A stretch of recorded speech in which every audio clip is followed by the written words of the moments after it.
ফ্রাইডেতে যেহেতু সবসময় সকালে একটু দেরি করে ওঠা হয়, তাই আমি সকালবেলা খুব সিম্পল একটা নাস্তা করে থাকি। আজকে করে নিয়েছিলাম একদম সিম্পলভাবে সাদা আটার রুটি, আর সাথে ছিল হালুয়া। আরও করে নিয়েছিলাম ডিম পোস।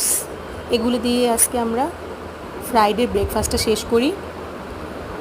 ব্রেকফাস্ট করতে করতে ফ্রাইডেতে আমাদের বরাবরই একটু দেরি হয়ে যায়, যার কারণে আমি একদম ইজি ওয়েতে শর্টকাট যেটা করা যায় সেটাই করে থাকি।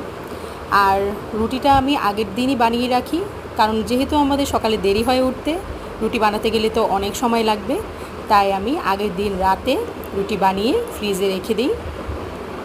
আর এই তো রুটিগুলো আমরা একটু কড়া ভাজা খেতে পছন্দ করি। যেমন দেখছেন আমার রুটিগুলো কিন্তু ভাজা একদমই লাল লাল হয়েছে। এইভাবেই আমরা বাসা সবাই খেতে খুব পছন্দ করি। এই তো আমি গুছিয়ে নিচ্ছিলাম খাবারের প্লেটটা। ভালো লাগলে অবশ্যই চ্যানেলটি সাবস্ক্রাইব করবেন।